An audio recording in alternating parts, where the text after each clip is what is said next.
வணக்கம். இன்னைக்கு நாம ஐடிஎஃப்சி ஃபர்ஸ்ட் பேங்க் பத்தி கொஞ்சம் ஆழமா பார்க்க போறோம். உங்க எல்லாருக்கும் தெரியும் நினைக்கிறேன். 2018ல ஐடிஎஃப்சி பேங்க் அப்புறம் கேபிட்டல் ஃபர்ஸ்ட் இவங்க ரெண்டு பேரும் சேர்ந்து தான் ஐடிஎஃப்சி ஃபர்ஸ்ட் பேங்க் ஆச்சு.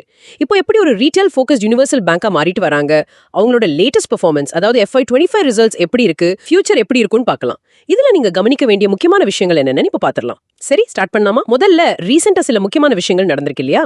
முக்கியமா பாத்தீங்கன்னா ஏப்ரல் 2025ல வார்பர்க் பிங்கர்ஸ் ADI மாதிரி பெரிய இன்வெஸ்டர்ஸ் கிட்ட இருந்து ஒரு 7500 கோடி ரூபாய் ஃபண்ட் ரைஸ் பண்ணிருக்காங்க. இது அவங்களோட Tier 1 கேபிட்டல, அதாவது முக்கிய மூலதனத்தை 15.9% அளவுக்கு நல்லா ஸ்ட்ரென்தன் பண்ணிருக்கு. ஓகே. அது மட்டும் இல்லாம IDFC லிமிடெட் கூட நடந்த அந்த ரிவர்ஸ் மர்ஜர், அது மூலமா கம்பெனி ஸ்ட்ரக்சரை கொஞ்சம் சிம்பிள் ஆக்கியிருக்காங்க. அப்புறம் அவங்களோட டிஜிட்டல் ஸ்ட்ரென்த் பத்தியும் சொல்லணும். ஃபாரஸ்ட் இருக்காங்க இல்லையா, இவங்க மொபைல் பேங்கிங் ஆப்பை குளோபல் லெவல்ல டாப் 5ல ஒன்னா ரேட் பண்ணிருக்காங்க. அப்படியா? பெரிய விஷயம். ஆமா, கிட்டத்தட்ட ஒரு 19 மில்லியன் பேர் யூஸ் பண்றாங்க அந்த ஆப்பை. சரி, பெர்ஃபார்மன்ஸ் பக்கம் வந்தா கஸ்டமர் டிபாசிட்ஸ் பாருங்க, ஒரு 25% மேல வளர்ந்திருக்கு. லோன் புக்கும் ஒரு 20% மேல போயிருக்கு. ஆனா நெட் ப்ராஃபிட் மட்டும் ஏன் இவ்ளோ குறைஞ்சிருக்கு? கிட்டத்தட்ட பாதிக்கு பாதி, -48.4. இது கொஞ்சம் கவலையா இருக்கே. கரெக்ட், நீங்க சொல்றது சரிதான். இந்த ப்ராஃபிட் கம்மியானதுக்கு மெயின் ரீசன் மைக்ரோ ஃபைனான்ஸ், அதாவது MFI செக்மெண்ட்ல சில பாதிப்புகள், அதுக்காக ஒதுக்கின ப்ரொவிஷன்ஸ், அப்புறம் ஒரு one off toll road account issue. இது ரெண்டு தான் முக்கிய காரணம். ஆனா இங்க ஒரு முக்கியமான விஷயம் கவனிக்கணும். அவங்களோட கோர் ஆபரேட்டிங் ப்ராஃபிட், அதாவது முக்கிய செயல்பாட்டு லாபம், அது 17.2% இன்க்ரீஸ் ஆயிருக்கு. அப்புறம் ஆசிட் குவாலிட்டி, சொத்து தரம்னு சொல்லுவோம்ல, அதுல GNPA, NNPA கொஞ்சம் இம்ப்ரூவ் ஆயிருக்கு. 1.87%, 0.53%. இது ஒரு பாசிட்டிவ் சைன். ஓகே. அவங்களோட கேசா ரேஷியோ, அதாவது கம்மியான செலவுல கிடைக்கிற டெபாசிட்ஸ், அது 46.9%ல ஸ்டேபிளா இருக்கிறது ஒரு பெரிய பலம். ஆமா ஆமா, அது பேங்கோட ஃபண்டிங் காஸ்ட்க்கு ரொம்ப நல்லது இல்லையா? நிச்சயமா அது ரொம்ப ஹெல்ப் பண்ணும். சரி, லோன் போர்ட்ஃபோலியோவை பார்த்தா ரீட்டைல் அண்ட் MSME தான் ஜாஸ்தி, கிட்டத்தட்ட 80%க்கு மேல.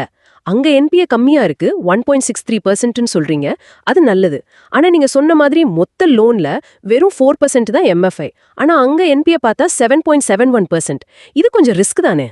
ஆமா, அது ஒரு சேலஞ்ச் தான், இல்லைன்னு சொல்லல. ஆனா அந்த MFI புக்ல இப்போ 66% CGFUM இன்சூரன்ஸ் கீழ கவர் ஆயாச்சு. ரிஸ்க் கண்ட்ரோலுக்காக புதுசா சில டிஸ்பர்சல் நார்ம்ஸ் எல்லாம் கொண்டு வந்திருக்காங்க. சரி. இன்னொரு பக்கம் பாத்தீங்கன்னா வெல்த் மேனேஜ்மெண்ட் நல்லா பிக்கப் ஆகுது. AUM, அதாவது அவங்க நிர்வகிக்கிற சொத்து மதிப்பு 42,665 கோடி தாண்டிடுச்சு. டிஜிட்டல் பிசினஸும் நல்லா வேகமா போகுது. ஃபாஸ்டாக்ல உங்க மார்க்கெட் லீடர். ஓ. அப்புறம் digital FD, mutual fund investment, UPI transactions இதெல்லாம் போன வருஷத்தை விட டபுள் ஆயிருக்கு. அப்போ சுருக்கமா சொல்லணும்னா பலம் என்ன, பலவீனம் என்னன்னு லிஸ்ட் பண்ண முடியுமா? பலம்னு பார்த்தா ஒன்னு அவங்களோட ஸ்ட்ராங் ரீட்டைல் லோன் இன்ஜின், அப்புறம் டிஜிட்டல் அவங்க முன்னிலையில இருக்காங்க. நல்ல காசா ரேஷியோ, நெட் இன்ட்ரெஸ்ட் மார்ஜின் கூட ஸ்டேபிளா இருக்கு, அரௌண்ட் 5.95%. அப்புறம் இந்த வார்பர்க் பிங்கர்ஸ், ADI மாதிரி பெரிய இன்வெஸ்டர்ஸோட சப்போர்ட். ஓகே. பலவீனம்னு பார்த்தா இந்த MFI செக்மெண்ட்ல இருக்கிற பிரஷர் லாபத்தை பாதிக்குது. ஆபரேட்டிங் காஸ்ட் கொஞ்சம் அதிகமா இருக்கு. அதனால காஸ்ட் டு இன்கம் ரேஷியோ இப்போ 73%க்குள்ள இருக்கு. அது கொஞ்சம் அதிகம். சில பிசினஸ் லைன்ஸும் இன்னும் கொஞ்சம் வேகமா வளரணும். சரி, பலம் பலவீனம் ஓகே. எதிர்காலத்துல என்ன ஆப்பர்ச்சுனிட்டி இருக்கு, அதே சமயம் என்ன த்ரெட்ஸ் வரலாம்? ஆப்பர்ச்சுனிட்டிஸ் நிச்சயமா இருக்கு. பிரைவேட் வெல்த் மேனேஜ்மெண்ட் வளர்றது ஒரு பெரிய ஆப்பர்ச்சுனிட்டி. டிஜிட்டல் பிளாட்ஃபார்ம்ஸை இன்னும் நல்லா யூஸ் பண்ணலாம்.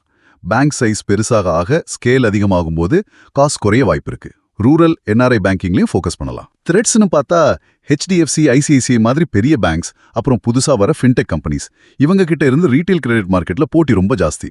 அப்புறம் மேக்ரோ எக்கனாமிக் சூழல் சரியில்லைன்னா அது அன்செக்யூர்ட் லெண்டிங்கை பாதிக்கலாம். MFI பிரச்சனை தொடர்ந்தாலும் அது ஒரு ரிஸ்க் தான். மேனேஜ்மெண்ட் என்ன சொல்றாங்க?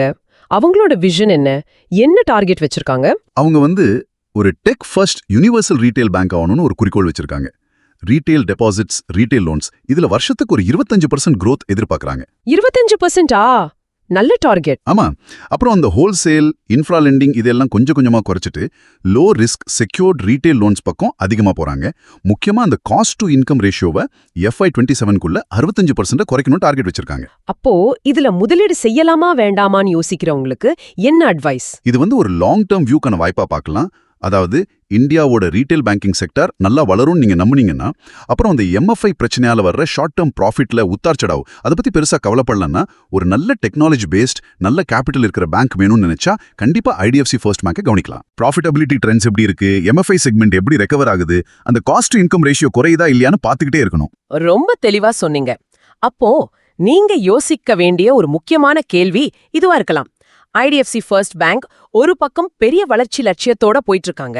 ஆனா அதே சமயம் இந்த எம்எஃப்ஐ மாதிரி கொஞ்சம் பழைய பிரச்சனைகள், அப்புறம் இந்த அதிக ஆபரேட்டிங் காஸ்ட்ஸ், இது ரெண்டையும் எப்படி திறமையா சமாளிச்சு அந்த வளர்ச்சி பாதையில போக போறாங்க, இதுதான் இப்போதைக்கு அவங்க முன்னாடி இருக்கிற பெரிய சவால்னு தோணுது. சரி, இந்த அனாலிசிஸ் பத்தி நீங்க என்ன நினைக்கிறீங்க?